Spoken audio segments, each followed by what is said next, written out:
Well, good morning. How's everybody doing? Well, I'm awake. It's what 6:11 in the morning.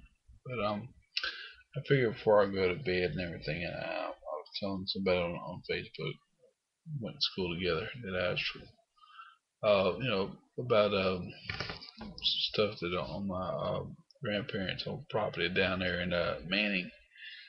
So I figured before I go to bed, I'd probably show some stuff that I obtained or whatever, or found uh, during all my metal detecting, relic hunting times whenever I was in Manning. I used to take my son with me. We'd go find bottles and stuff and go all over the place. Got permission from Dr. Coker to go on his lands and take a look. Being that a long time ago, about let's see, 180 some odd years ago, that some of the lands that were over there in his part were owned by holidays. And matter of fact, my direct ancestors. Uh, Parts of southern Manning were owned by my ancestors and several others' ancestors. Lassines, McLeods, Carrs, Burgesses,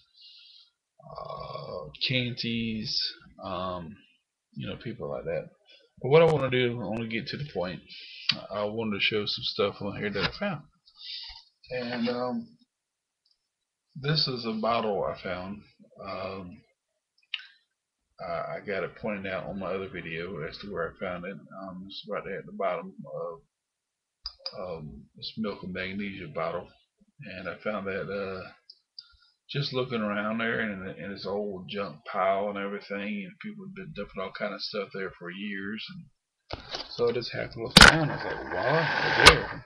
There were a lot of other things I didn't have the chance to go through at the time, take a look at. And right down there to, I want to try to say, about midway of that property, of the property there, there's a wooded area. It's like a kind of like a triangle upside down. Um, no, actually. Well, anyway, hmm, you go all the way down from my grandparents' old place, go all the way down that direction there, and it's like a line of trees lining a ditch, actually. And me and Seth were digging around there, and I was just looking. We just came out of the woods, look at it in the at Dr. Coker's corner there, his corner where he had everything marked off with tape and stuff. And we started looking around. I remember my dad and my uncle used to go back down there and used to cut wood and for the wood stove. And I come across this. I thought, well, it looks like something pretty new. But I started looking at it again. It's kind of in the ground, kind of like that, stuck in the ground. There's like a little ring in there. You can probably see where the little mark is. Um, it had a little bit of weeds and stuff in it, like something was growing in it. I looked at it and it said federal law forbids sale or reuse of this bottle. I thought, yeah, that's pretty old. So I don't know if it would have been something my grandfather had or his dad might have had or one of my granduncles. So I decided to keep it. And next day we got it was about, oh man, what was it? About 1995, 95, 96, 96, no, 96 or 97, I want to say. My uncle and my dad and I were looking around in the old barn behind the brick house, which used to be my grandparents' old place. And we digging around. It had like a dirt floor, and that's where they used to actually do. They call it the smokehouse because they had like little hooks nailed on top of nailed on the beams. That's where they would smoke ham and stuff like that, pig and everything else. So I got to look around the floor there. I found this trigger assembly, and this is a Crescent Davis Crescent Davis arms out of Norwich, Connecticut, USA. I think this is a 12 gauge. Matter of fact, yes, it is a 12 gauge. So I was trying to find a barrel for it, couldn't never find it, and I was upset about it. I guess I had to get over it because I'll never really get the chance to find it, because if it was in there, if it was anywhere, it would have been in there, in the area I found the other gun at. See, it didn't have a trigger guard or anything like that, and it still works. Don't want to mess up the fire pin any further. I think it can be restored, but I'd rather restore it with the barrel. Um, and get a stock on it and everything. So I try to trace it back. I think it's early 1900s. And it's got a lot of pitting on it, as you can see. It's a pretty old gun. Now, which leads me to my next item. This is a H&R, a Harrington and Richardson. Both that trigger assembly and this piece right here were so rusted. I mean, so encrusted with rust. I never thought I could get it to this point. I mean, it's just real nice looking. A lot of oil, a lot of patience. This right here needs of course, it needs a butt, and it needs a fore-end. I've been trying to find some on Newberg, could never find any. But anyway, this still works too. It needs a little pin to go here and stuff. And see here. See if I can get it out.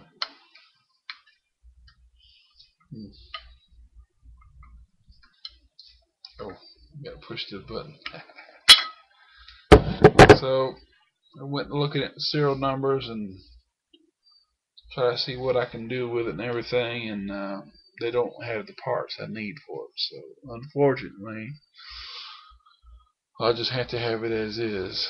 I mean, for somebody to find a gun in the barrel, the trigger assembly in the barrel, that's like, it's just a thrill. And as you can see down the barrel there, it's kind of rusted, encrusted. Not as much as it was. See, I think this was my great grandfather's guns. They belong to him. And actually, I had to help my uncle and my dad on finding these items. Another place was the old dump behind the house there, and it was off to the side, which would go off into a hog branch. Back when a Hurricane Hugo came through, it messed things up over there. The trees were all knocked down and all kind of stuff. And several years later, beavers were around there, and they blocked up the stream, and that stream became a bit of a pond. And I think some people were doing some duck hunting down there. I think the Barnes were doing some duck hunting down there. I'm not quite sure. But anyway, before you get down there, it's not too far down the path down there. There's a junk pile, and my grandfather and my dad, and they used to take trash and dump it down there. There's an old pile, and there's like a newer pile. The older pile is more like things like this. This is a Clorox bleach bottle, and I've had one before with like a textured surface and everything. But this one right here is made by Owens, Illinois. You can kind of tell with the OI and little triangle thing in it. It says regular REG U.S. Patent Office. So that's what bleach bottles used to look like. I think this is something I found recently. I can't remember right off, but it's a Duraglass bottle, and it was also made by Owens, Illinois. But it was like the Owens, Illinois were I studied bottle marks, and the Owens, Illinois were like uh, they had different trademarks or bottle marks and stuff as time went on because the companies moved to somewhere else. But this is a Duraglass bottle, and I can't remember where I found it. I don't know if I've found it over there in Easton Alley Creek, over in where I work at here in Tennessee, right in Athens, Tennessee. Can't remember, but it's a nice little bottle. Um, but I think I found it. I think it was in the stream that I found it over there in Athens. And some other things here. Back when my cousin's house was broken into, my first cousin, once removed, they some kids went in the house and broke in there, and it's right across from the Ridgels old place down there off of Highway 260 before you get to the Coker Airport. Before or after, I can't remember. Um, it's before you get to the Raccoon Road storage facility there. And my uncle's house is on the right, and you go down a little further, and you take a right down there on Raccoon Road, where the storage facility is. Um, his house got broken into, and there's a lot of things got stole. Some of which were which my great grandfather's fiddle, as my cousin told me, and a piano and things of that nature. A good thing about it though is that the Bible that they had, the old, super old antique Bible with family names in it, he had it already. It was in his possession, my cousin's.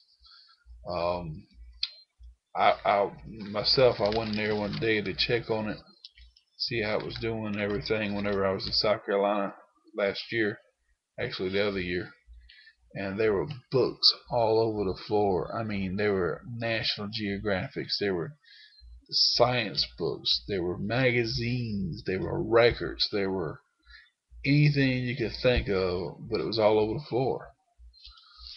Somebody totally devastated the house, so I presumed to. I went to try to lock the door to make sure nobody else wouldn't get in. And in that, I got some things. Well, I didn't get anything. My sister picked up some things before that, and well, she didn't pick them up. She knew some of the people who broke into the house, and so she found out they had the stuff, and so she decided to get it back from them, and that's what she did. And a couple of things that were in there were this. This was the this is not the real thing. This is the oath of allegiance for my great great grandfather, neighbor Harvin Holiday, out of Greensboro, North Carolina, or sorry, Greenville, South Carolina. Talk about him being in the private in the company I of the First South Carolina Artillery. This right here was a furlough. All this was being copied and I had it laminated. Copy of his furlough before the war ended, and word to meet up with certain people and Gordon's Depot, wherever that it was. Um, really interesting stuff. But anyway, also, my aunt had a contract for an FHA loan that my granddad had made with, of course, FHA to get a home and stuff, to more of a modern convenience than the old house that they were living in. And I don't know what in the world I done with the original contract, but I copied the other one. I copied it and I got a copy of that. But here's the receipt that I didn't send back to my cousin, because it came with the other stuff, of my grandfather getting money from his father, which was my granduncle Mitt, or Milton Ravenel Holiday.